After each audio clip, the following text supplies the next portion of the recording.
bhagavate Vasudevaya.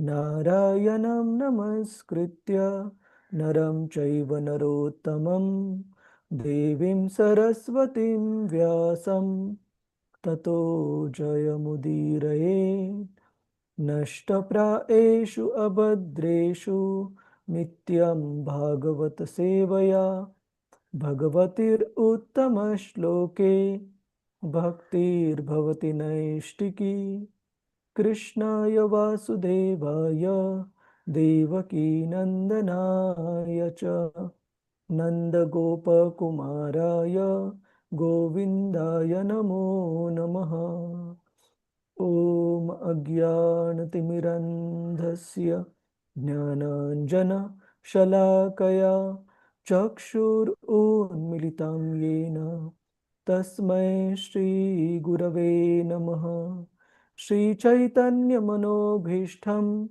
Sthapitam Yena Bhutale Swayam Rupa Kadamayyam Dadati Swapadantikam Vandeham Shri Guru Shri Yuta Padakamalam Shri Guru Vaishnavamscha Shri Rupam Sagarajata Sagana Raghunathanvitam Tam Sajivam Sadvaitam Savadutam Parijana Sahitam Krishna Chaitanya Devam Shri Radha Krishna Padan Sagana Lalita Shri Vishakhanvitamscha He Krishna Karuna Sindhu Dinabandhu Jagatpate Gopesha Gopika Kanta Shri Radha Kanta Namostute Tapta Kanchana Gaurangi Shri Radhe Vrindavaneshwari Vrashabhano Sute Devi Pranamami Hari Priye Vamcha Kalpatarubhyascha Kripa Sindhubhya eva cha Patitanam Pavanebhyo Vaishnavebhyo Namo Namaha Nama Om Vishnu Padaya Krishna Prishtaya Bhutale Srimate Bhakti Vedanta Swamin iti namine Namaste Saraswate Deve Gauravani Pracharine Nirvishesha Shunyavadi Paschatya Deshatarine Jaya Sri Krishna Chaitanya Prabhu Nityananda Sri Advaita Gadadhara Srivas Adi Gaura Bhakta Hare Krishna Krishna Krishna Hare Hare Hare Rama Rama Rama Hare Hare Hare Krishna, Prabhuji's Mataji's welcome you all to today's discussion on Srimad Bhagavatam as part of the Bhakti Vaibhav session. So last time we started with chapter number 4 in Canto 2nd of Srimad Bhagavatam entitled The Process of Creation. And we started with a very specific quality of Maharaj Parikshit, of his devotional service to Lord Krishna being Satim, being very, very chaste. And we discussed in detail about this particular aspect, why Maharaj Parikshit is being called as a loyal. Hare Krishna, Krishna Krishna, Hare Hare, Hare Rama, Rama Rama, Hare Hare. Why Maharaj Parikshit devotional service is being called loyal or chaste? Because right before his birth from the womb of his mother, Parikshit Maharaj had the darshan of Supreme Lord. His activities while he was on the earth as the emperor of the earthly planet were all focused towards serving Lord Krishna by inspiring and supporting the devotional service of all the residents of the earthly planet and subduing Kali, protecting the subjects from spreading of the influence of Kali. And then his death was also glorious because through that medium, Srimad Bhagavatam appeared for the well-being of all people on this earthly planet. So that's why Maharaj Parikshit was a Satim devotee right from his birth until his passing away. Similarly, and we also saw how Lord Krishna, when he wants to help and bless a sincere soul, then he sends his representative in the form of spiritual master. So by Krishna's grace, only Shukadev Goswami appeared there to guide Maharaj Parikshit for to prepare him for his ultimate examination death. And we saw the example of Dhruva Maharaj, how after being guided by his mother Suniti first, how he subsequently met with Narad Muni by the arrangement of the Lord, and by the mercy of the spiritual master, one receives the Supreme Lord, and vice versa. By the mercy of the Supreme Lord, one receives a spiritual master. So till here we had discussed till last time. So let us start with the verses. Anyone has any question? Prabhuji's, Mataji's, Hare Krishna. All right. So let us start with the recitation of the verses, text 2 onwards. Anyone would like to recite? Prabhuji's Mata, keep your hands raised, whoever wants to recite. Gita, Pradeep, Mataji. Hare Krishna. Krishna Prabhuji, Dandavat Pranams. Dandavats, Mataji. Atma Jaya Sutagara Atma Jaya Sotagara Pashudravina Bandhushu Pashudravina Bandhushu Rajye Chavikale Nityam Rajye Chavikale Nityam Virudham Mamatam Jahu. Virudham Mamatam Jahu. So here Shukadev Goswami is explaining how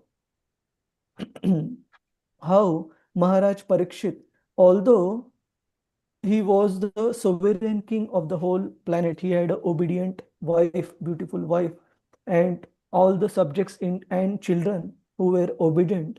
And plus he had many pashus, that means many horses, elephants. Srila Prabhupada explains in the translation.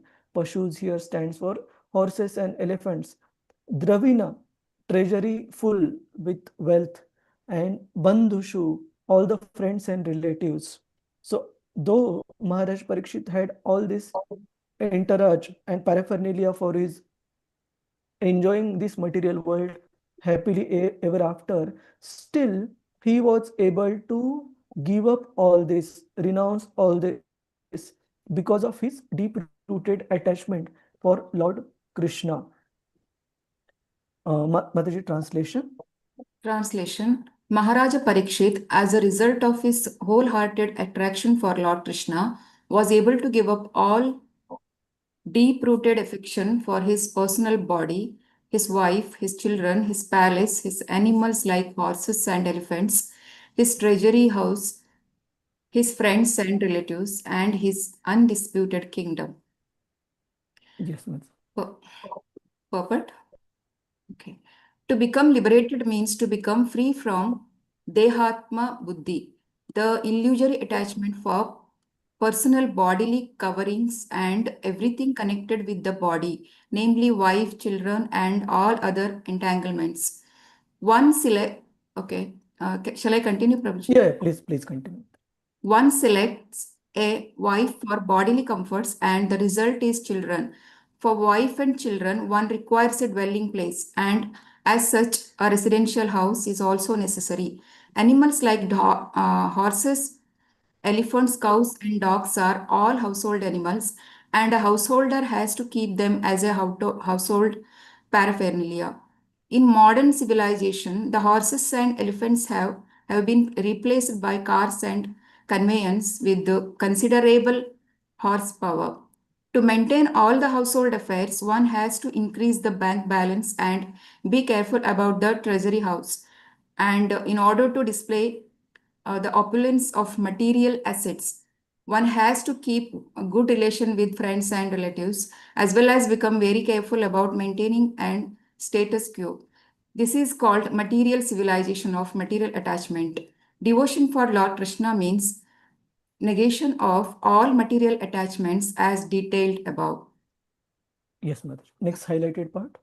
A devotee of the Lord never thinks of his household paraphernalia as his own, but surrenders everything for the service of the Lord.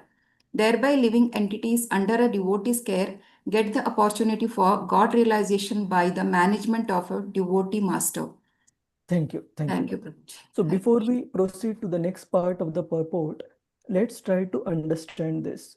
So on one hand, Srimad Bhagavatam is condemning attachment to all these materialistic possessions, not only just possessions, but even relations, the attachment based on material relations, including one to one's spouse, children, family, friends, relatives, possessions that we have, including vehicles or household animals, etc. And Srila Prabhupada is very emphatically writing, devotion for Lord Krishna means negation of all material attachments as detailed above.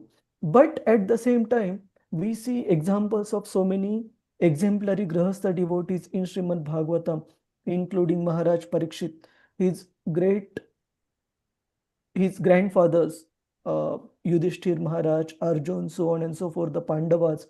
We also see other exemplary householder devotees, including Prithu Maharaj, Bharat Maharaj, and so on and so forth. But the difference between these great devotees whose names we just mentioned, like Prahlad Maharaj and Dhruva Maharaj as well, versus a normal materialist, an ordinary materialist who is attached to his uh, heath and earth, everything, is that these devotees, they have the experience of possessing all these facilities in the material world, but despite possessing all these facilities, important thing is their intention, motivation. Their understanding is not that all these elements or facilities are there for my enjoyment. They tend to acknowledge all these relatives and children and even spouse in their life as part and parcel of Lord Krishna, and very, very, very careful in utilizing everything of that sort in the service to the Lord. They never considered any of these objects for their own enjoyment.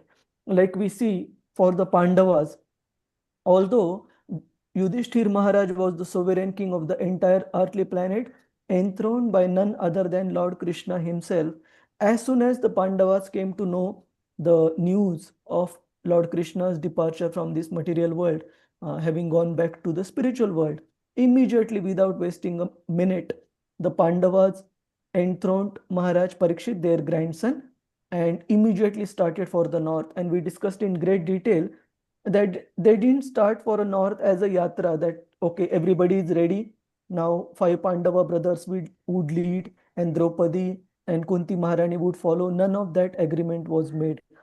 Yudhishthir Maharaj immediately started towards north and his brothers started following him, and immediately Pandava's wife Draupadi and their mother Kunti Devi, they also started following, and each one gave up his or her body on the way towards Himalaya at different points during the journey and went back home, back to Godhead.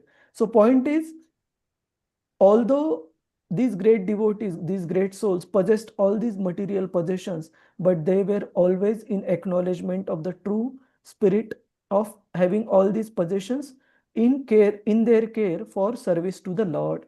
And there is this famous Vaishnava song by Srila Bhakti Vinod Thakur, which is that song, Prabhuji's Mataji's, relating to this point, where he mentions that, my dear Lord, all my whatever I possess, including the family, children, Manasa deha gehe jo kichu more. Mura, Arapilu, Tua Pade, Ade Nanda Nanda Kishore. Kishora. Right. So, Srila Bhakti Vinod Thakur, how many children Srila Bhakti Vinod Thakur had? Prabhuji's, Mataji's? Yes? 10. 10 children. Yes. And what was his position in government service? He was the district magistrate, a very high ranking official in the British government, to the extent that Britishers they built a special railway track up to his house, and which is still there. If we go to, if I am not wrong, Krishna Nagar, which is near Mayapur, where Srila Bhaktivinoda Thakur in Godrumadvip, Srila Bhaktivinoda Thakur's house is there, and the track is still there, which was constructed by Britishers to fetch Bhaktivinoda Thakur every day to office, to get him to office. So although he was such a high-ranking government official with obedient wife and 10 children, with such caliber like Srila Bhakti Siddhanta Saraswati Thakur and so on and so forth, still he never considered himself to be the proprietor or the owner, but he offered all this in service to Lord Krishna. And because such devotees are detached in utilizing each and everything they have in their possession in service to the Lord, Srila Bhakti Vinod Thakur writes that when he comes home from office, he doesn't see the home as a home, but he sees when his wife and children are all engaged in glorifying Lord Krishna, having kirtan, etc., he sees that I feel like Vaikunta, having Vaikunta in my home, seeing all these family members practicing Krishna consciousness so nicely. So these all family relationships are not at all a burden, provided we do two things. We don't consider ourselves to be the owner, proprietor, and enjoyer for all the subjects. Plus, we try our best to engage them positively in service to Lord Krishna. If there is no possessive mentality, then it is not at all an impediment. Otherwise, it Srila Prabhupada writes, devotion for Lord Krishna means negation of all material attachments. So there should be affection, but there should not be an attachment. Any question, Prabhuji's, Mataji's, on this important point? Why Parikshit being able to give up his wife, children, opulence is being glorified in this verse?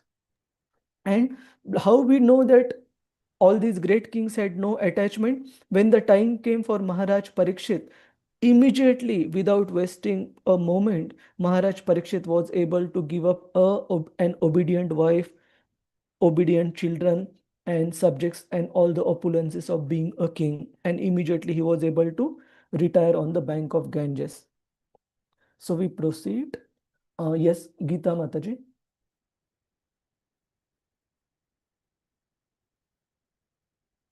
All right. Any other devotees wants to read? Tarini Krishnakanta Mataji, you want to read? Yes, Prabhuji. I forgot to make unmute. Okay. But an expert devotee can turn everything to the path of light by an attitude of service to the Lord. And the best example here is the Pandavas. Maharaja Yudhishthira and householders like him can turn everything to light by detailing so-called material assets in the service of the Lord. But one who is not trained or is unable to turn everything to the service of the Lord, Nirbandha Krishna Sambandhe, must give up all material connections before he can be fit to hear and chant the glories of the Lord. Thank you. Okay. Thank you, Manoj. Hare Krishna. So here in the slides, I have also given the example of Kardama Muni. So Kardama Muni was a great ascetic, and he performed great austerity for 10,000 celestial years before he got the darshan of the Lord Vishnu. And what did Kardama Muni ask after all these thousands and thousands of years of tapasya? He expressed his desire to get married, and that was in service to the Lord. That was not for material enjoyment. And Lord Krishna immediately fulfilled his desire, saying that, all right, day after tomorrow, that means one day after that particular incident, Swayambhu Manu and Shatarupa, they will come with their qualified daughter, Devahuti, and she would be offered to you as your wife. So please accept her and lead a Krishna conscious life. And we see Kardama Muni, there is a third canto of Srimad Bhagavatam.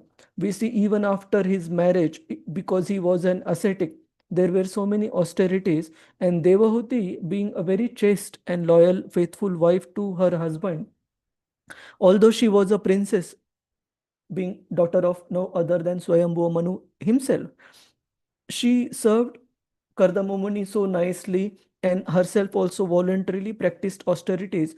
Bhagavatam describes how her body of that of a princess, it became emaciated because of the austerities, because she followed the ascetic path of her husband.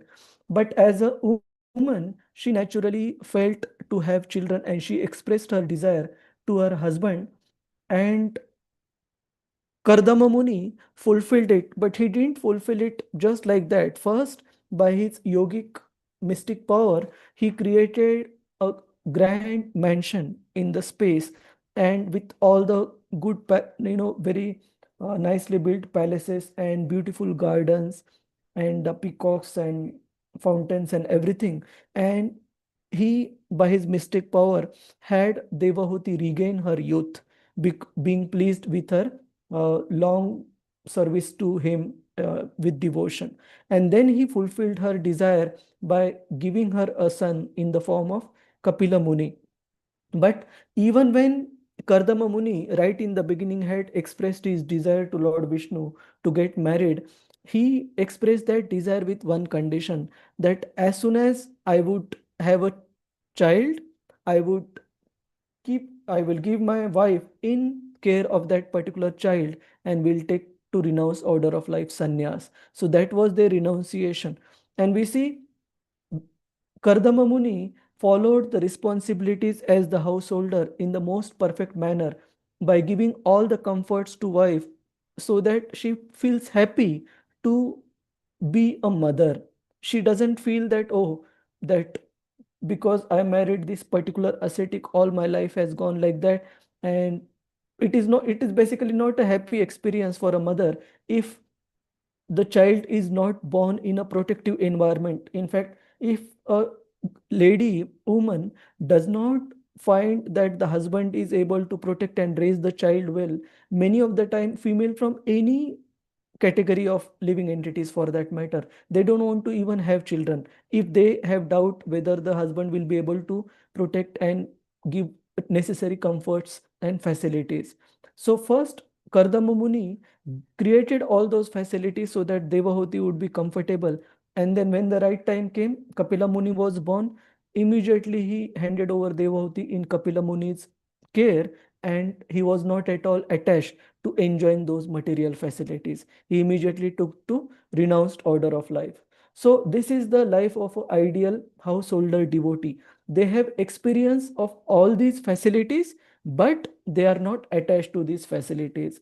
Similarly, there is also a description of life of Swayambhuva Manu, uh, who was the ruler of this entire earthly planet. He is one of the first progenitors after Lord Brahma.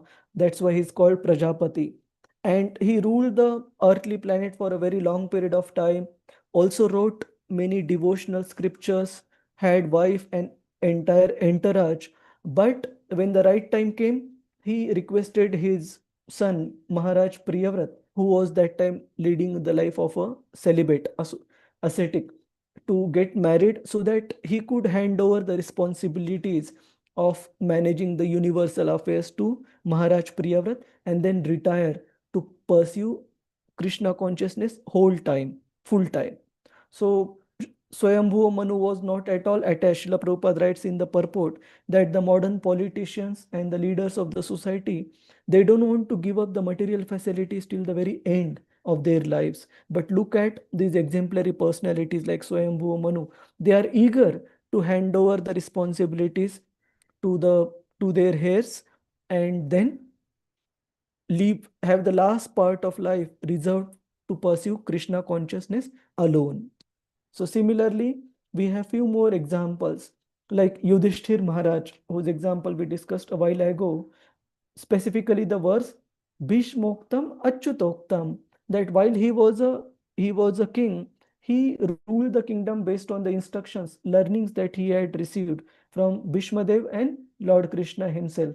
But when the time came, in a moment, enthroning Maharaj Parikshit as the sovereign king of the entire earthly planet, Yudhishthir and all the Pandavas left everything behind. So, what is the conclusion? The conclusion is not that whether one has all these facilities or one is totally a pauper, one doesn't have any of these facilities. That is not important. Important is whether we have the spirit of possessiveness. If we have the spirit of possessiveness, even a beggar with his begging bowl can still be attached to the begging bowl and not be attached to Krishna. But if one does not have this possessive spirit of material enjoying whatever facilities he has, then even while being a king, that person can be completely devoted to Lord Krishna. And to conclude, I have given this beautiful prayer by Mother Kunti, Queen Kunti, where she mentions Janma Aishwarya Shuta Shribir, Edamana Madah Puman, Naivar Hati Abhidhatum Vai Tvam Akinchana Gocharam. So, this Akinchana means that person who does not have that spirit of possessiveness, that all these objects belong to me for my enjoyment. So, only that person, Krishna is the property of such a Akinchana person. Any questions, Prabhuji's, Mataji's, Hare Krishna? That how, why Parikshit Maharaj's giving up of the wife, children, and entourage is being glorified, and how we saw all these examples where all these devotees do have experience of possessing these facilities as a householder. It is important. If that experience is not there, how would people in general know how to behave as an ideal householder? So Krishna is teaching through his own examples, but none of these great devotees are attached to any of those facilities. Any questions, Prabhuji's, Mataji's? Hare Krishna. Shall we proceed? All right. So let us go to the next set of verses, text 3 and text 4. Tarini Mataji, Hare Krishna. Hare Krishna Prabhuji, Panchanga Pranams. Dandas Mataji.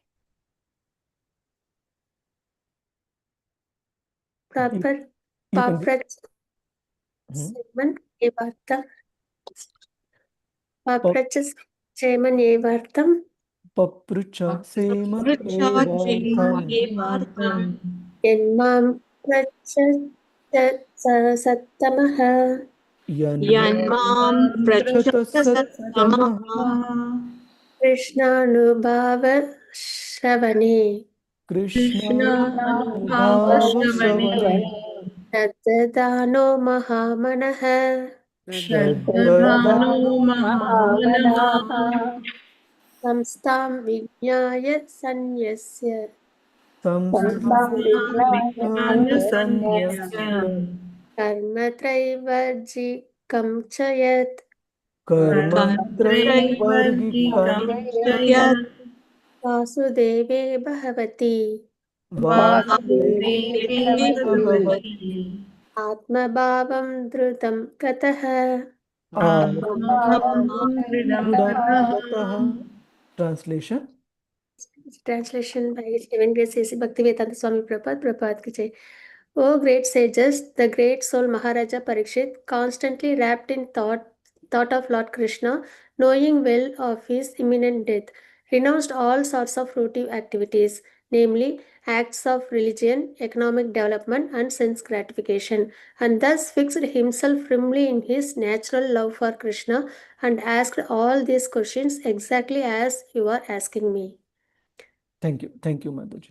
So before we go into the purport, specific reference here is given of Maharaj Parikshit renouncing all the fruitive activities when he retired from all these activities to sit at the bank of Ganges when he got the news of his imminent death. So one thing to understand is all these great personalities who were the kings, including Maharaj Parikshit, Maharaj Yudhishthir, Prithu Maharaj. We see that all these personalities perform great yagyas, like Yudhishthir Maharaj performed Rajasuya Yagya, and Prithu Maharaj performed so many 99 Ashwamedh Yagyas. In fact, 100th also he was performing, in the process of performing. Similarly, Parikshit Maharaj as the king, it as a responsibility towards the subject, so that they have the requisite prosperity for practicing Krishna consciousness peacefully. Parikshit Maharaj was also performing all these great sacrifices. But scriptures mention that the purpose of performing all these sacrifices was not to get material benefits for their own sense enjoyment, but it was in service to Lord Krishna. Because they had accepted the position as a king, it is responsibility of the king to take care of the subjects, and so that the subjects have all the necessities fulfilled properly and practice Krishna consciousness peacefully. Parikshit Maharaj and all these other great personalities we mentioned, they perform their karmakanda duties just in service to Lord Krishna. So that karmakanda activity itself is not condemned if it is performed with the intention of service to Lord Krishna, to fulfill the responsibilities that Krishna has given to that personality. Like, say, for example, for Bharat Maharaj, it is mentioned when he renounced the kingdom and everything and went to the bank of the Gandaki river and built an ashram there and was residing there, performing so many sacrifices. He was at such an advanced platform of devotional service that every time a mantra would be chanted, say for example, Om Indraya Swaha, Chandraya Swaha, Suryaya Swaha, and all other devatas were invoked in the mantra. Bharat Maharaj was actually thinking within his mind those devatas in relation to Lord Krishna. Like, say for example, when he chanted Om Su uh, Suryaya or Suryave, what is it? What is the fourth for a Surya? Anybody Sanskrit scholar here? Suryaya or Surya? I think it is Suryaya. So whenever he was offering oblations to sun god, he would remember that that sun god is, they are mentioned like the eyes of the Lord. Chandra and Surya, sun god and the moon god, are mentioned in Bhagavad Gita as the eyes of Lord Krishna. So he Is was it Aditya? Aditya, no, no. no, both are the similar words. So point is, Bharat Maharaj, while offering oblations in the name of the devatas, was also remembering Lord Krishna. So that karmakanda activity was not at all karmakanda because the intention or the motivation behind was still to serve Lord Krishna, not to increase one's material enjoyment. Similarly, for Parikshit Maharaj, Bhagavatam mentions that Krishna Anubhava Shravane, because he experienced and relished experiencing Krishna, hearing about him, he was able to give up all these karma kanda activities immediately at the time of his retirement. Shraddhadhano Mahamanaha. And Shraddhadhano, one second. Yeah, with full of faith, he was able to uh, take up this particular process of hearing and chanting till his end of his life. So this is the significance of giving up karma kanda. Actually, even while they were performing these karma kanda activities, it was not considered karma kanda but service to Krishna because of their consciousness. Any questions, Prabhuji's, Mataji's? Hare Krishna. Today everyone is very quiet. Is it too philosophical, Prabhuji's, Mataji's? Hare Krishna. No, Prabhuji, it is Okay, okay, fine, okay. No, Prabhuji. Prabhuji.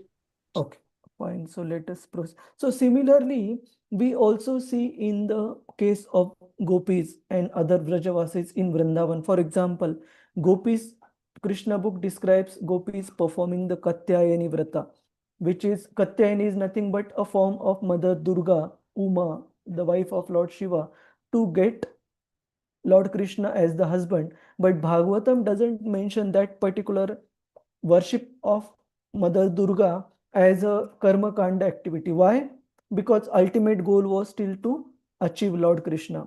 Similarly, Mother Yashoda and Nanda Maharaj himself, they used to pray to so many devatas, but that prayer was not for any material purpose, but for protection of their child Krishna. So point is, the karma kanda activities, when they are performed with the sole intention of serving Krishna and no other selfish material benefit, it doesn't remain karma kanda anymore. It is also counted as a devotional activity. Clear, Prabhuji's, Mataji's? Hare Krishna. Yes, Prabhuji. So let us go through the remaining part of the purport. Tarini Mataji, you can read from this perfectional stage in blue. Yes, Prabhuji. This perfectional stage is attained by a jnani after many births. The jnanis or the empiric philosophers endeavoring for liberation are thousands of times better than the fruity workers. And out of hundreds of thousands of such jnanis, one is liberated factually. And out of hundreds of thousands of such liberated persons, even one person is rarely found who can firmly fix his mind unto the lotus feet of Lord Sri Krishna, as declared by the Lord himself in the Bhagavad Gita 7.19.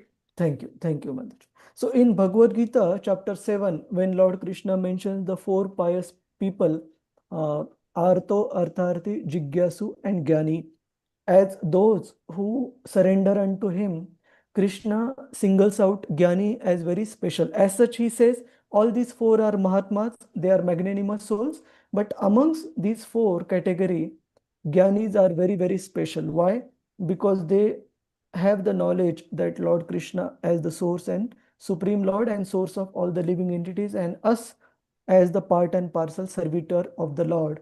Because Jnanis have full knowledge and they act in that knowledge, they are considered very special. But even, and such a Jnani is considered as one amongst thousands of karmis, is one Jnani to be found. And amongst such thousands of Jnanis, there is one Bhakta to be found. So Krishna explains how these Jnanis are special and Bhaktas are even more special. We proceed. Yes, and in the later part of the purport, Srila Prabhupada explains that how such Mahatmas, such great devotees, they do not bother about any so-called obligations in this material world in front of their desire to render service to Lord Krishna. Like, we will just go through two beautiful prayers by Madhavendra Puri. Let me see if I can recite in proper meter. Anyway, leave aside the Sanskrit for now, just focus on the English meaning. Srila Madhavendra Puri mentions, O my evening prayer, all good unto you. O my morning bath, I bid you goodbye. O demigods and forefathers, please excuse me. I am unable to perform any more offerings for your pleasure. Now I have decided to free myself from all reactions to sins simply by remembering anywhere and everywhere the great descendant of Yadu and the great enemy of Kamsa, Lord Krishna. I think that this is sufficient for me. So what is the use of further endeavors? So what Madhavendra Puri is saying, that whatever other obligations are there in terms of offering evening prayers, doing sandhya, or offering oblations to the forefathers, to the devatas, etc., he is not able to bring his mind to perform any of these obligations. Why? Because his mind has now been fully engaged in thinking about the Lord, and being absorbed in thinking about Lord Krishna, he doesn't feel the need of getting stuck in any of these obligatory duties or karmakanda duties. Similarly, in the next verse, he mentions Mugdham Mam Nigadantu Niti Nipuna Bhrantam Muhur Vaidika, that may, Mugdham means the sharp moralist, may the sharp moralist consider him to be illusioned, and similarly may those who are rich consider him to be mad, to have gone mad, or may Jadadhiyam Muktadara Sodara, or the Vedic scholars may then consider Srila Madhavendra Puri as he has become too proud that he doesn't bother about any of the prescribed karma kanda rules and regulations or duties.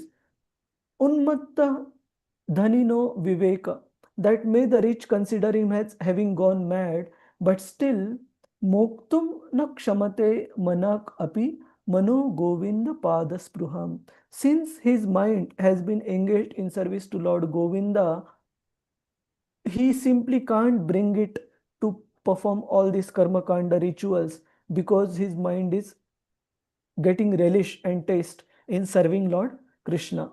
So obviously we are exactly not on that level of Madhavendra Puri, but we at least understand how these karma kanda regulations are mainly applicable till the point the person doesn't attain the highest platform of devotional service. And as soon as that platform of devotional service is achieved, immediately the person is not bound by any of these material obligations.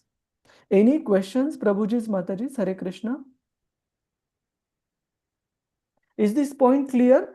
Two things we discussed. Why Maharaj Parikshit, his giving up of the material possessions is being glorified, and what is the mood of such a devotee towards all these material obligations, because they are so much absorbed in serving Lord Krishna and thinking about him 24 hours a day, they simply can't give their mind anymore to material obligations. Any questions, Prabhuji's Mataji's? Hare Krishna. No, Prabhuji. No, Prabhuji. Okay, okay. So we proceed.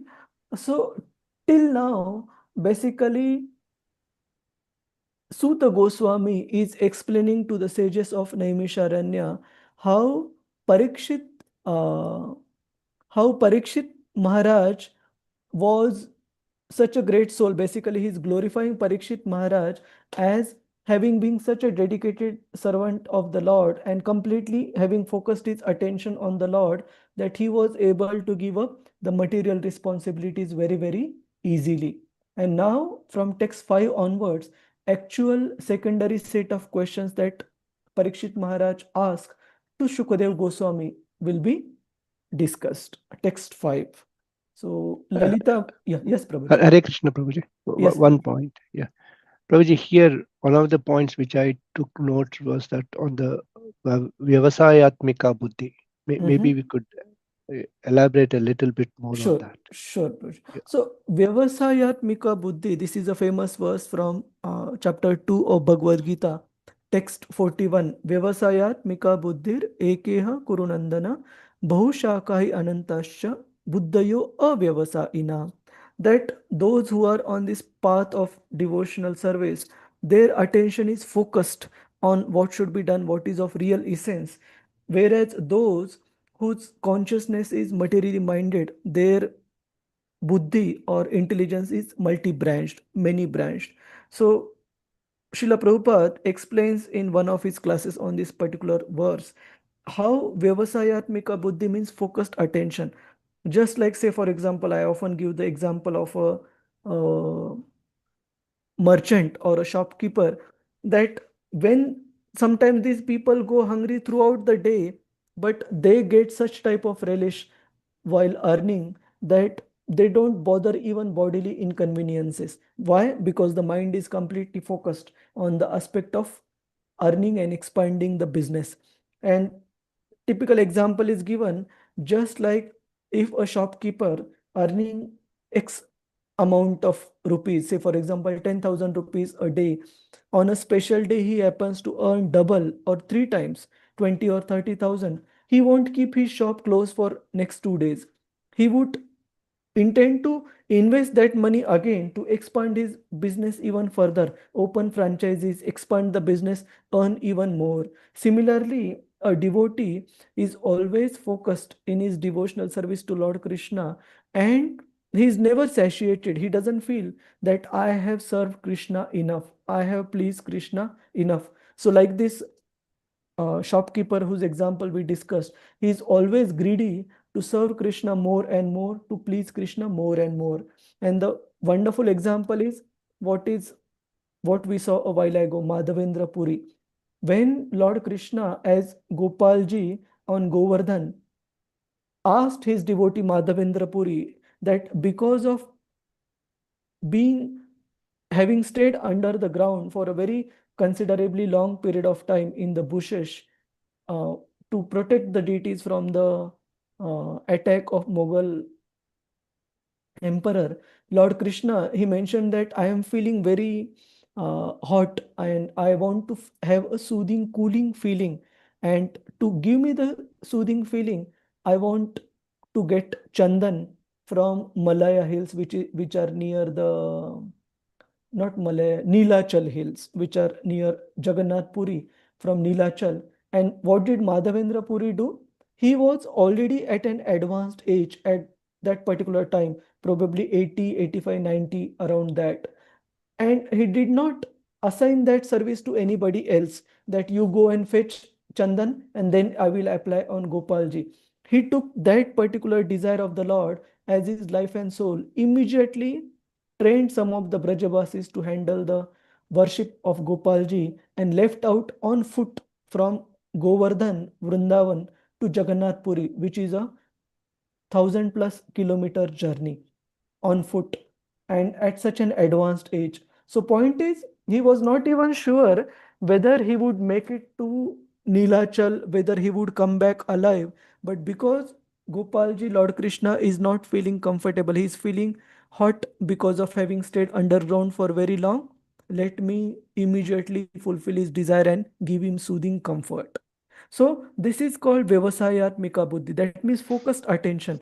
And to serve Lord Krishna, whatever comes in between, devotees are willing to deal with it, manage. Is that all right? Murli Prabhuji? Yes, Prabhuji. That's a good explanation. Hare Krishna, Hare Krishna. So we proceed. Text 5. So now we are starting with exact set of secondary questions asked by Maharaj Parikshit. What was the primary questions Maharaj Parikshit asked to Shukadev Goswami? Anyone? Prabhuji's, Mataji's? What should a normal person do on all the time, and what should a person in particular do at the time of death? Very nice. That was first question. And what was the second question?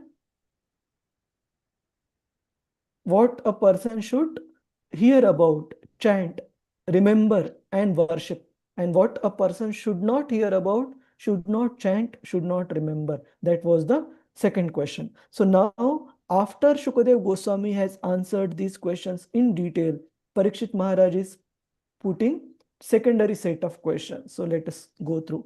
Lalita Vinodini Mataji.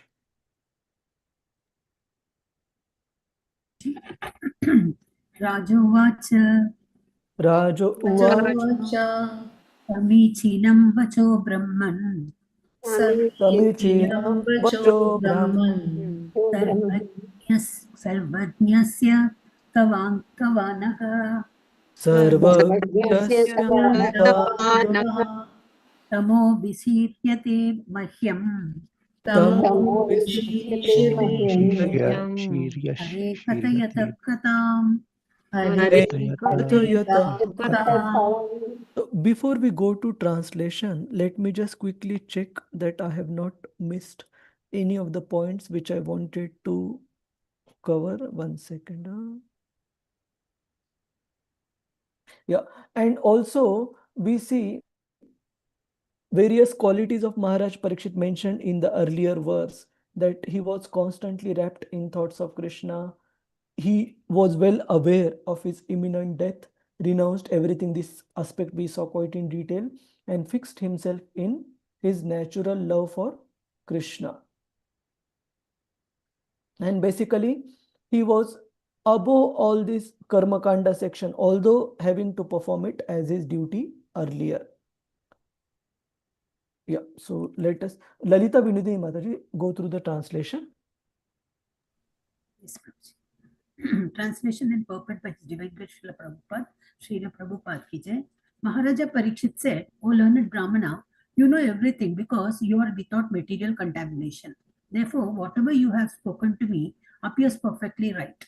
Your speeches are gradually destroying the darkness of my ignorance, for you are narrating the topics of the Lord. Thank you, Mataji. Purport. Yeah, you can go through the purport. Purport.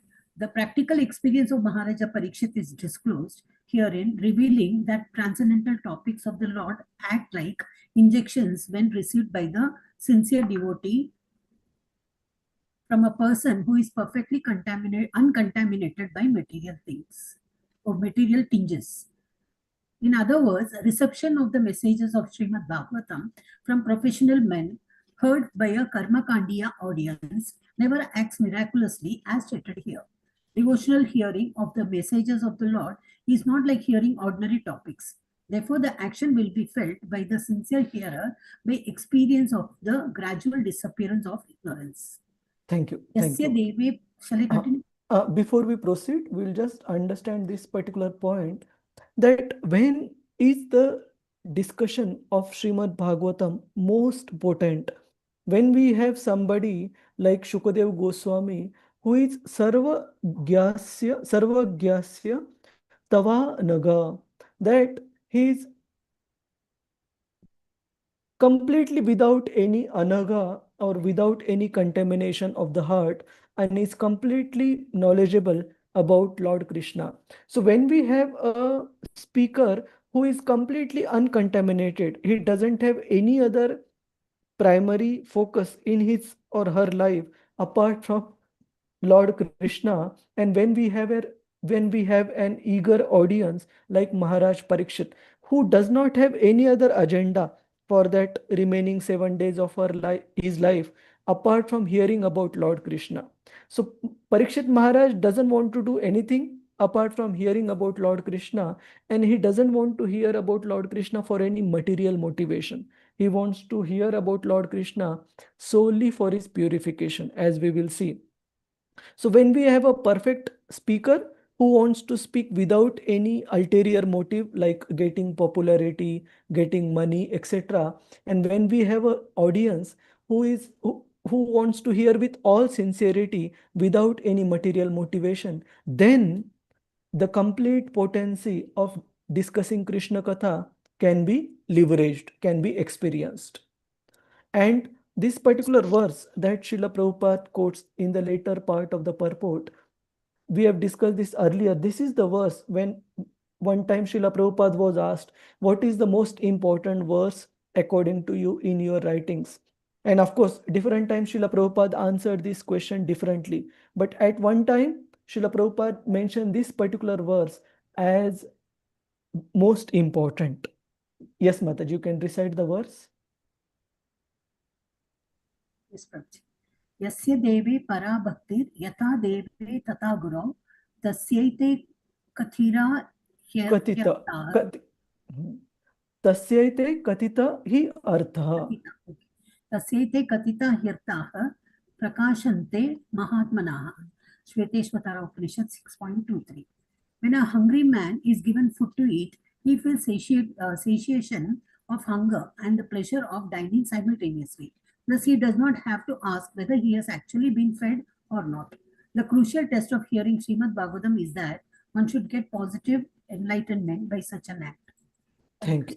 Thank you, Mataji. So let us take an example of a person who has got very good appetite, okay, who is hungry, who has a healthy body and who has hunger and appetite, and we feed that person prasadam.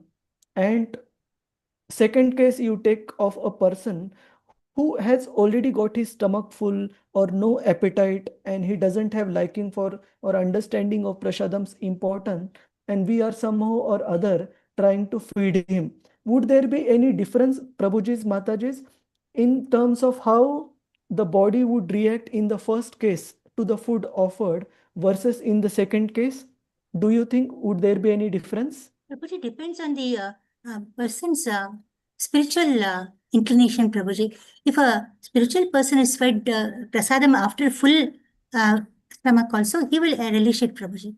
Yeah, we want to drive a different point, Prema Priya Mataji. I'm trying to drive a point, a person having appetite, his body consuming every single morsel of food to create energy that would spread throughout his body, versus a person who has got no appetite. It is like there is hardly any nourishment for the body. In fact, even the person can even throw up if we are feeding without the appetite, right? Similarly, that It person, tastes yes, different, Prabhuji. yeah, It it tastes tastes different. different, and effect on body is also different. Similarly, here we are trying to put this analogy in spiritual sense. When Srimad Bhagavatam is spoken to a person who is eager to hear, just like a sponge is eager to absorb every single drop of liquid that falls on it, similarly, the person would be able to grasp every single syllable that comes out of the mouth of such a advanced speaker without any contamination, like Shukadev Goswami, versus a man. Srila Prabhupada gives that example in the next purport. A man who is hearing Srimad Bhagavatam Katha from a professional reciter just for the sake of entertainment or for the sake of some material benefit. So the effect will be completely different. It is Krishna Katha only, but in one case, it is being narrated by an uncontaminated speaker to an eager audience, versus Krishna Katha being narrated by a professional reciter to a person who doesn't have that kind of receptivity, who doesn't have that kind of eagerness to hear about Krishna Katha. There will be a difference in effect. All of us get this example, Prabhuji's, Mataji's, of food versus the appetite for food versus eagerness for hearing. Yes, Prabhuji. Yeah. Yes, Prabhuji. Yes. So, and the classic example of this we saw in the beginning when we started discussing Srimad Bhagavatam, the case of Dhundukari and Gokarna.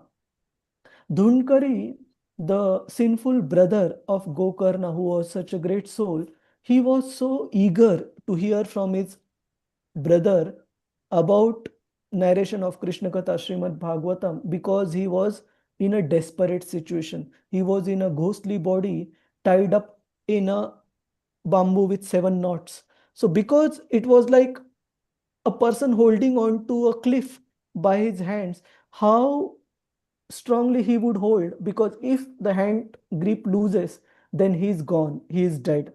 So similarly, if that type of eagerness is there in the audience, then the effect of Krishna Katha will be fully realized, versus hearing it just for material entertainment or some material benefit. Is that all right, Prabhuji's, Mataji's? Hare Krishna. Yes, Prabhuji. Yes, Prabhuji. So same example Srila Prabhupada is mentioning. Yes, Murti Prabhuji. Yes, Prabhuji. Can I add something? Yes, Prabhuji.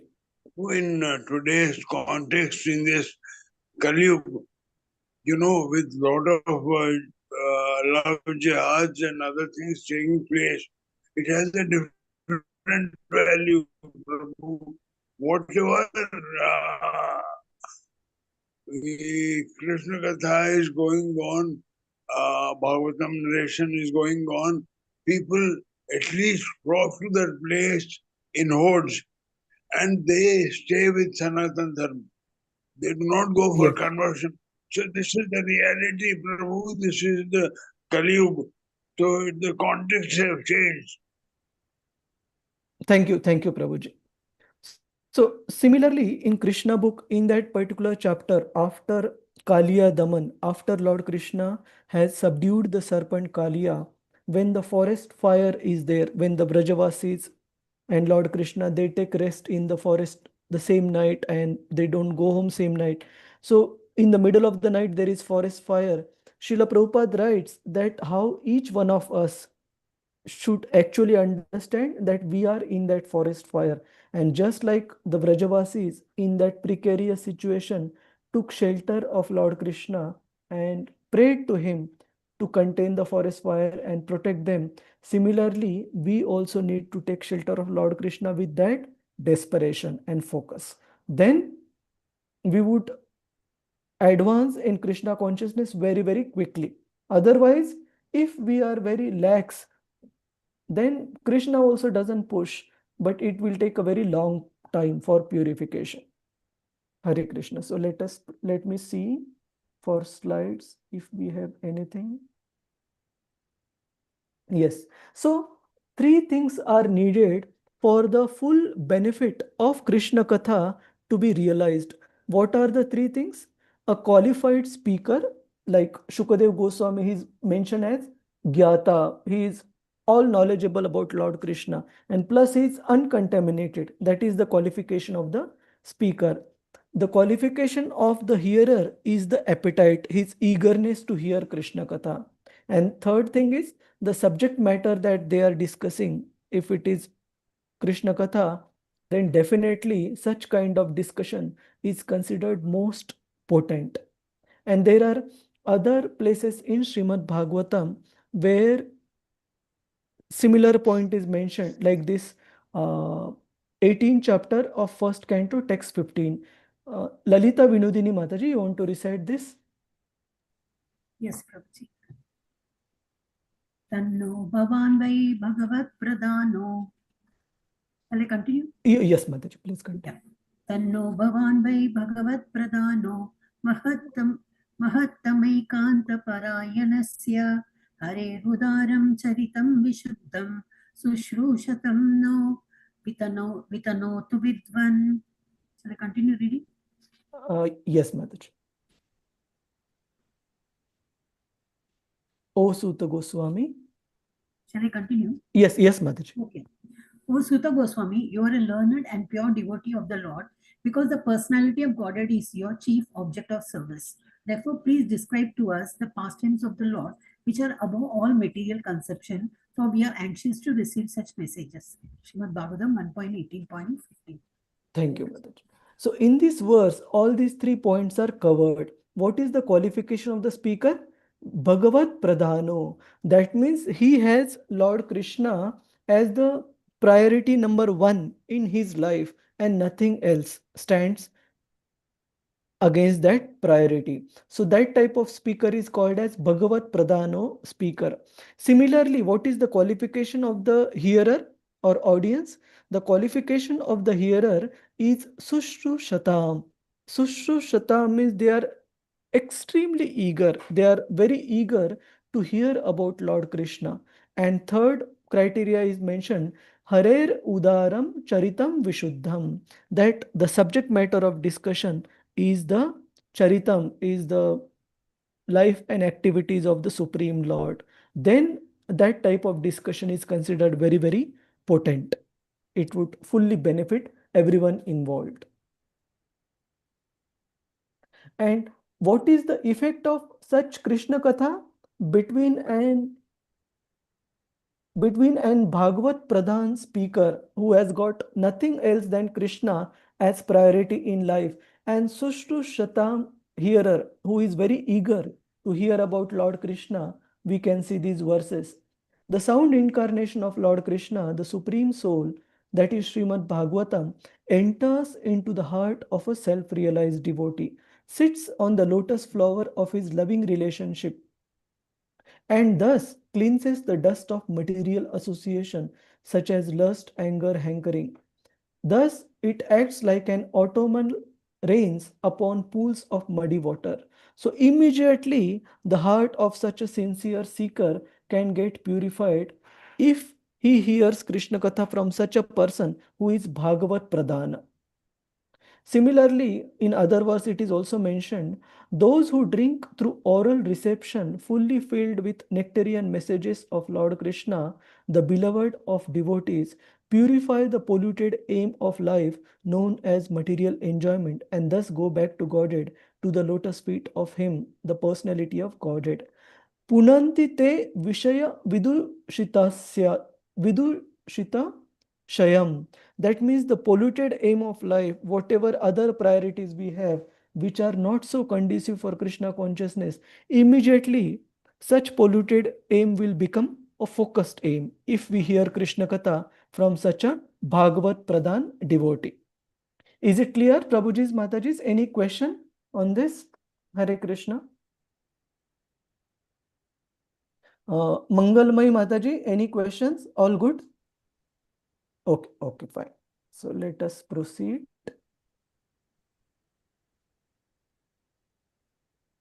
Yeah, so we will continue with questions asked by Maharaj Parikshit.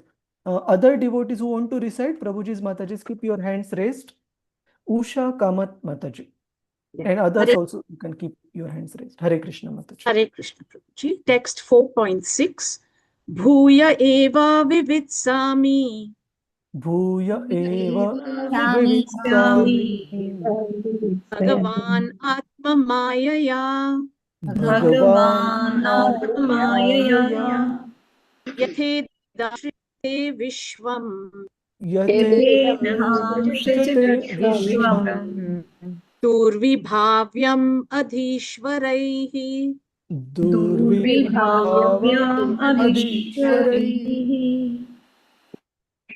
Translation and purport by His Divine Grace, Srila Prabhupada, Prabhupada Ki Jai.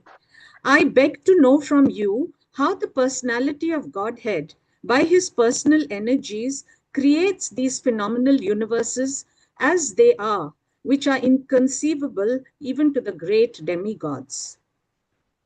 Just the highlighted part. In every inquisitive mind, the important question of the creation of the phenomenal world arises. And therefore, for a personality like Maharaj Parikshit, who was to know all the activities of the Lord from his spiritual master, such an inquiry is not uncommon. It was, however, already known to Maharaj Parikshit that everything we see is born out of the energy of the Lord, as we have all learned in the very beginning of Srimad Bhagavatam, Janma Dyasya Yatha. So, Maharaj Parikshit wanted to know the process of creation. The origin of creation was known to him. Otherwise, he would not have inquired how the personality of Godhead, by his different energies, creates this phenomenal world.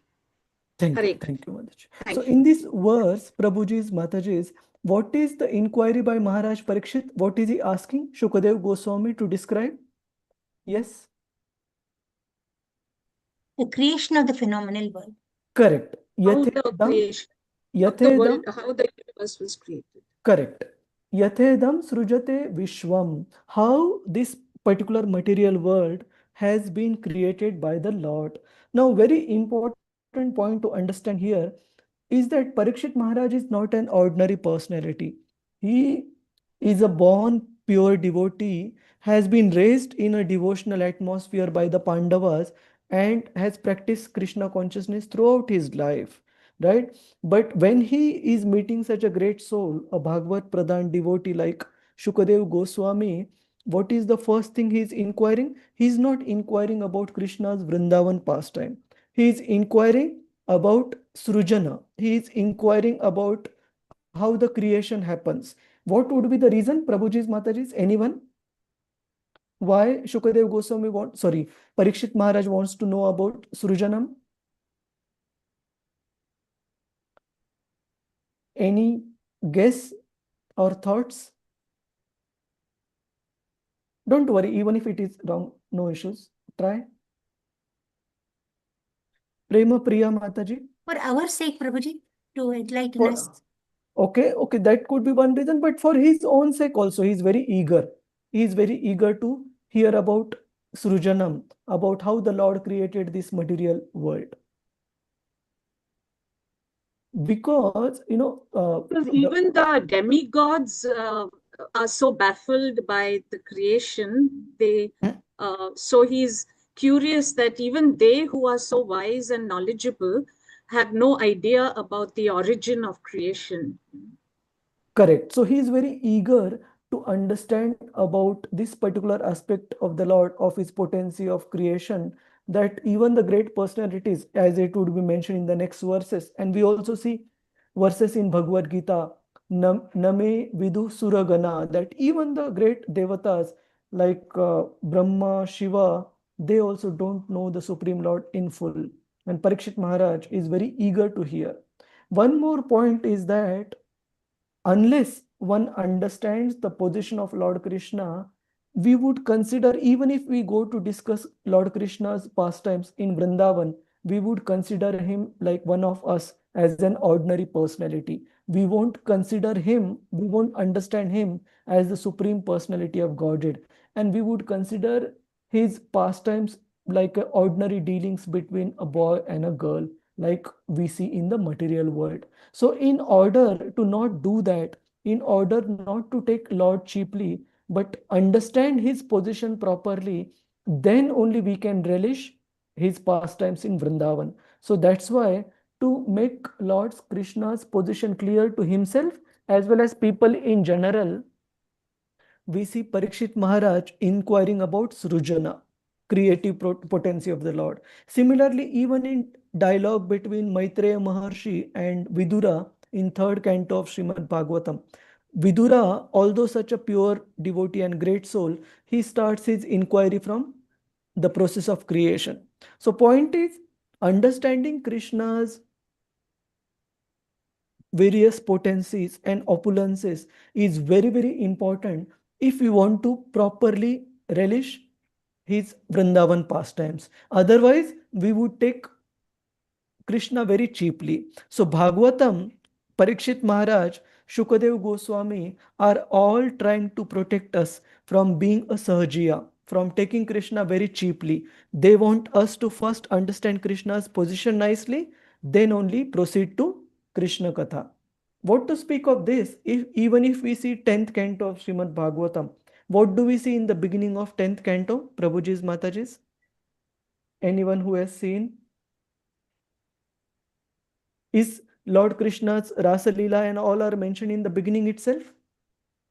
No. First, 10th canto starts from philosophical discussion, the prayers of Devatas to Lord Krishna within the womb of Devaki. So it is all philosophical discussion establishing Krishna's position before we are taken to Krishna's intimate pastimes like Rasa Leela and all, which come much later in the 29th chapter of 10th canto. So 10th canto has multitude of chapters, almost 90 chapters, but Rasa Leela and all come much later, right? So that's why we see in Srila Prabhupada's writings, Prabhupada also stresses this point time and again, how we should read Bhagavatam. Prabhupada says, anyone? Sanjukta Mataji, what is Srila Prabhupada's recommendation for studying Srimad Bhagavatam? How we should read? Step by step, canto by canto, chapter by chapter, without skipping anything, right? Srila Prabhupada time and again discourages us to skipping all other cantos and directly jump to 10th canto. He says that we should go page by page, canto by canto, so that by the time one comes to 9th canto, one is already a liberated soul. That means at least we would have understood the position of Lord Krishna to appreciate his Vrindavan pastimes properly. Is it clear, Prabhuji's Mataji's? Why is Parikshit Maharaj wanting to know about Srujate, the creation? Yes, Prabhuji. Yes, Prabhuji. Hare Krishna, Hare Krishna. So let me go to, one second. Yeah, so this is the point. Please proceed, Mataji, Hare Krishna. Usha Mataji. Krishnaji. Maharaj Parikshit did not ask his spiritual master Shukdev Goswami to narrate Lord Krishna's pastimes in Vrindavana. He wanted to hear first about the creation of the Lord. Shukdev Goswami did not say that the king should hear about the direct transcendental pastimes of the Lord. The time was very short, and naturally, Shukdev Goswami could have gone directly to the 10th canto to make a shortcut of the whole thing, as generally done by the professional reciters.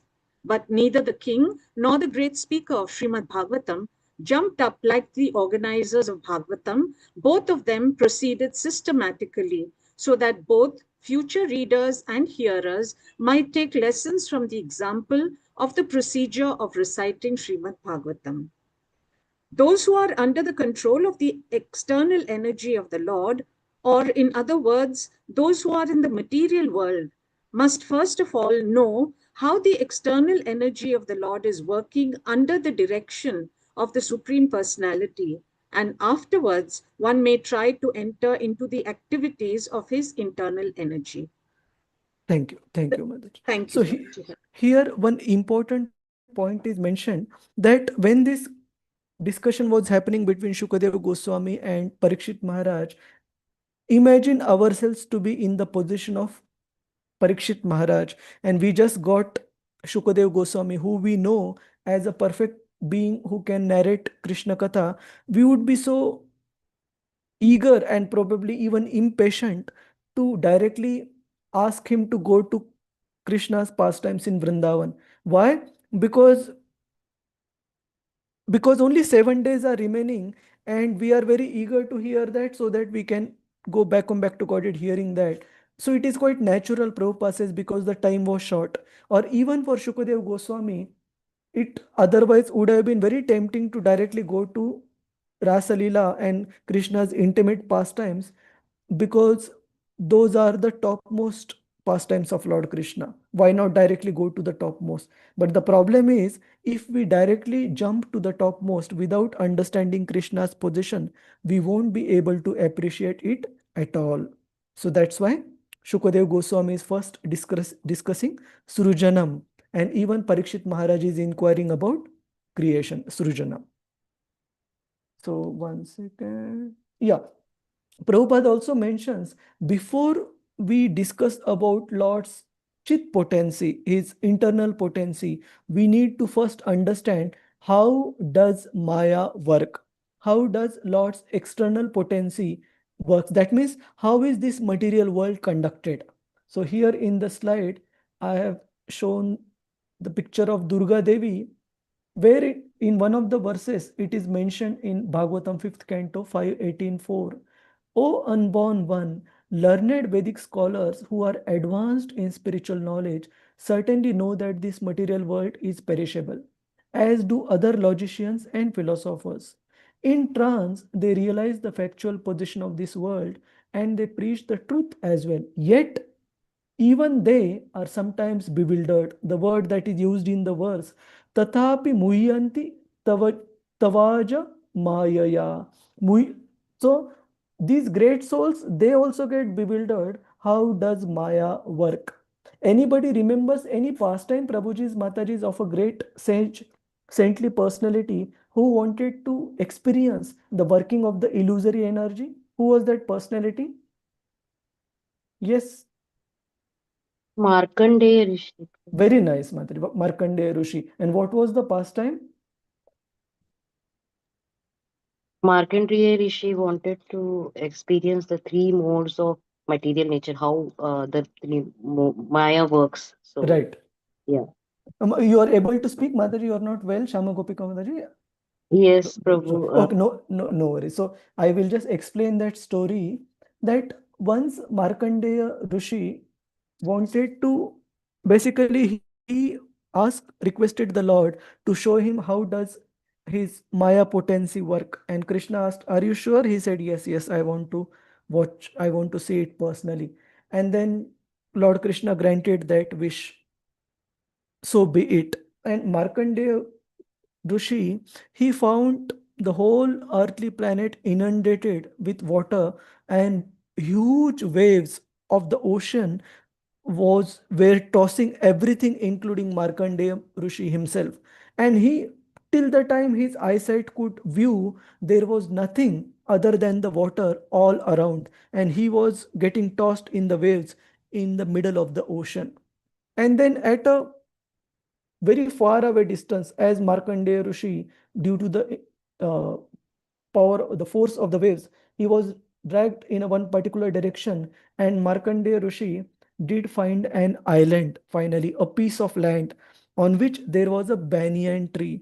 And underneath the banyan tree, on the leaf of the banyan tree, Markandeya Rishi found a very small, tiny child sucking his toe.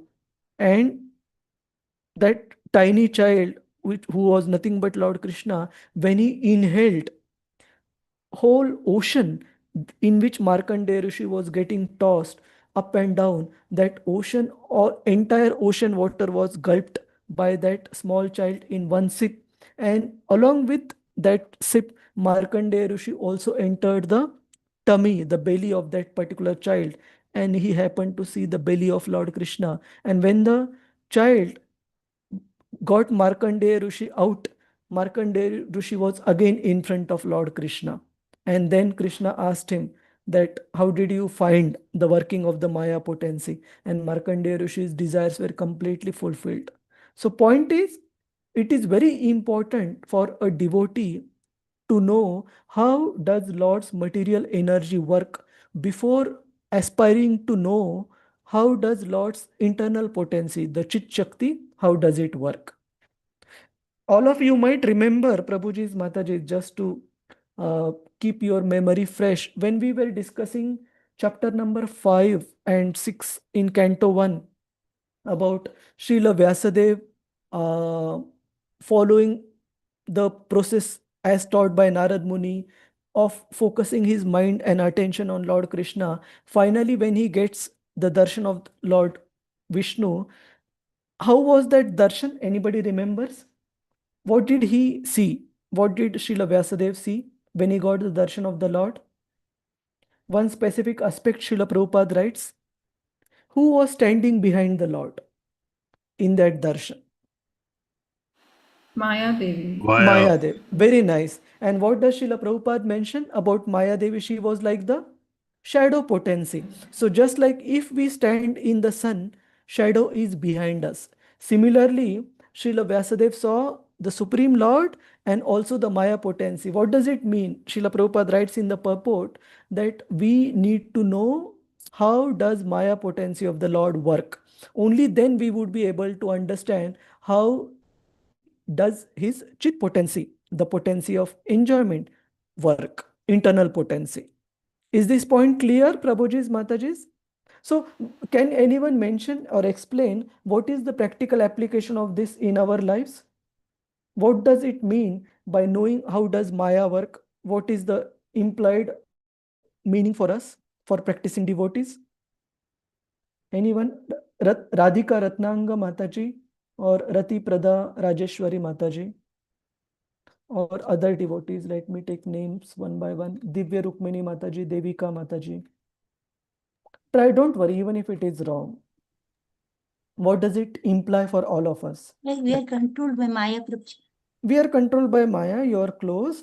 Basically, how does this material world how is this material world conducted by Maya? How does it work? How Maya tries to capture the living entity's attention and take him or her away from Krishna. It is very important for a practicing devotee to know. If we don't know how Maya works, how are we going to protect our devotional service? We would consider Maya also as Krishna and will be sleeping on the lap of Maya and be completely careless. Right? Is this point clear, Prabhuji's, Mataji's? What does understanding how does Maya work? What does it mean? Hare Krishna, and why it is important? Yes, Prabhuji. Yes, Hare Krishna. So we proceed. Let me see if there are any other details in the slide. Okay. So let us proceed.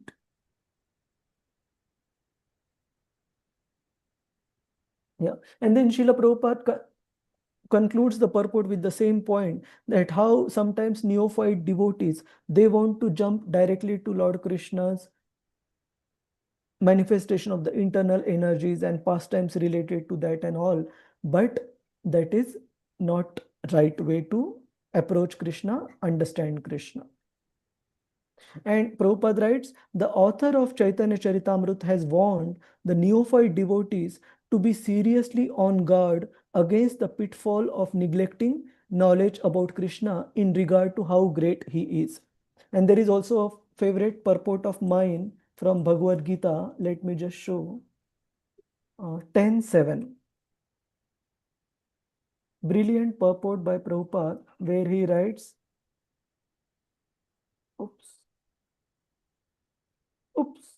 Krishna.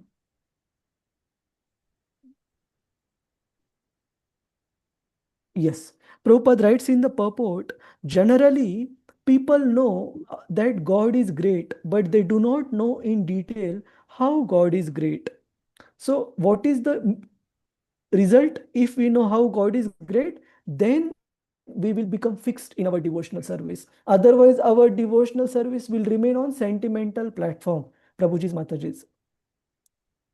So Prabhupada writes, if one knows factually how God is great, then naturally he becomes a surrendered soul and engages himself in the devotional service of the Lord. So all of us are aligned, Prabhuji's Mataji's, why Krishna's greatness is very important to be known. Otherwise, we would consider Krishna just like us, an ordinary personality. Any questions, Prabhuji's Mataji's? Can we proceed? Yes, Prabhuji, all material hankerings and achievements are also Maya. It's like everything that takes us away from Krishna is Maya, Mataji. okay. Very simple. Yes. Okay. Hare Krishna. So let us proceed. Probably we would conclude in this next 1 or 2 verses. And yeah, anybody would like to read through Prabhuji's Mataji's? Hare Krishna. Gunavati Jayashri Mataji. Hare Krishna Prabhuji. With the translation, Prabhuji? Yes. Translation.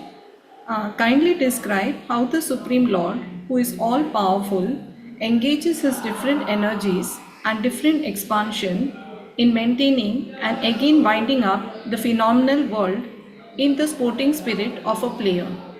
Yeah. Next translation. O Lord Brahmana, the transcendental activities of the Lord are all wonderful and they appear inconceivable because even great endeavors by many learned scholars have still proved insufficient for understanding them. Thank you, Mataji. So we had discussed one example when we started discussing Canto 1 of a potter making an earthen pot. Anybody remembers that example, Prabhuji's, Mataji's? What was that about? Anyone? From first chapter of first canto? We discussed. It is about the mud, which is the material cause. Then the person himself who is making the pot, he is an efficient cause. Correct. And the instrumental cause are the sticks and the wheel. Thank you, Prabhuji. Very nice, Prema Prakash Prabhuji. So we discussed how there are material cause, efficient cause behind the creation of this world. Like in the case of a potter's example, the material cause is the clay and the mud which the potter uses to make the pot. Similarly, the wheel and the stick that the potter would use to make the wheel go round and round. So all these are material causes.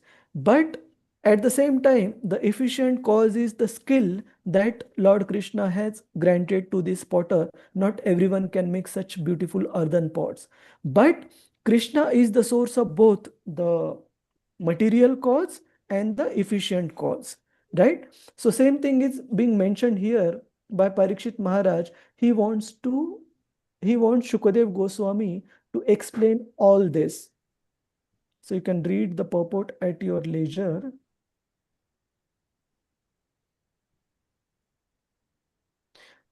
Yeah.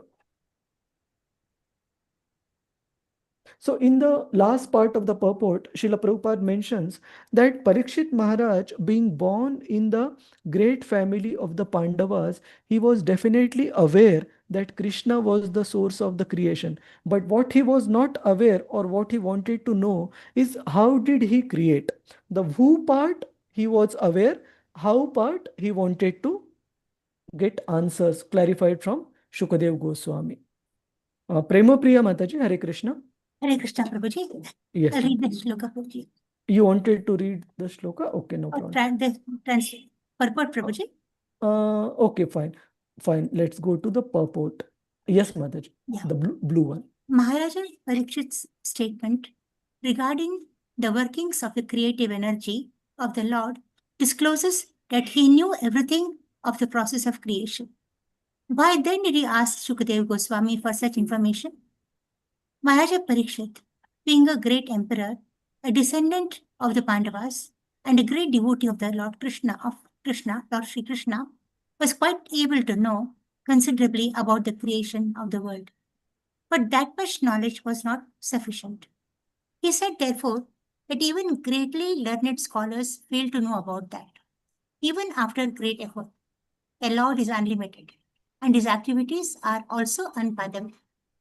With a limited source of knowledge and with imperfect senses, any living being, up to the standard of Brahmaji, the highest perfect living being within the universe, can never imagine doing about the unlimited.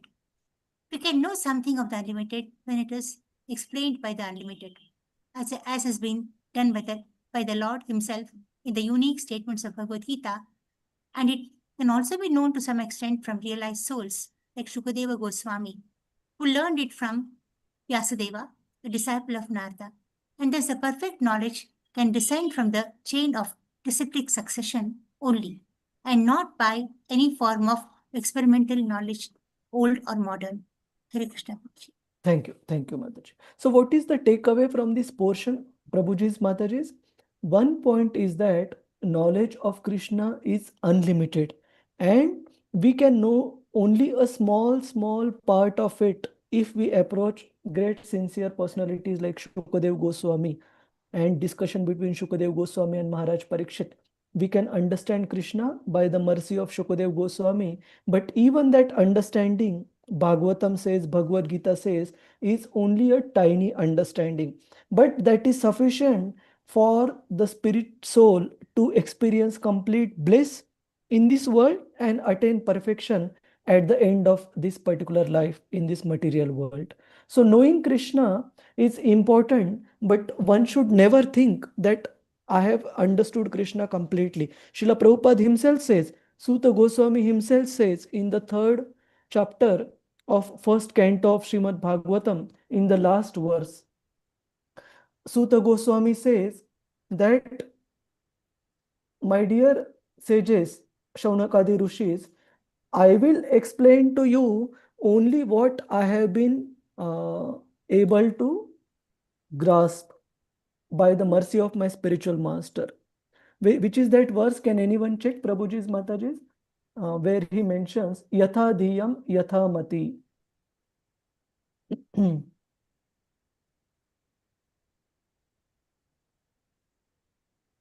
So if such great personalities, yes, text 44, not 40. So he mentions Soham va Shrava Ishyami Yatha Dhitam Yatha Mati. That whatever I have learned from my spiritual master Shukadev Goswami, I would try to explain, my dear sages. That means if these great personalities are saying that they know very little of Krishna, then what should be our position? We should never be proud that I know Krishna. Even the great devatas, Brahmaji also says that he doesn't know Krishna sufficiently. He knows only a small part of it. Is that clear, Prabhuji's, Mataji's? Hare Krishna. Yes, Yes, Prabhuji. And we should always be very grateful to our spiritual masters. I'm saying spiritual master, that means our Diksha Guru who has given us initiation, and Shiksha Gurus from whom we have learnt anything, and plus Pata Pradarshika Gurus, those who showed us the path of devotion. We should always be very grateful towards all these personalities, and that is the secret of understanding Krishna. Krishna is not revealed to somebody who is very proud or who thinks that I know Krishna. Okay, so with this we would conclude the question. There is only two more verses remaining in the questions of Shri Parikshit Maharaj, and then we will proceed with this particular chapter further. So let me stop the Lalita Vinodini Mataji. Can we stop the live recording? I have not okay. I am okay. Fine. So let me see once.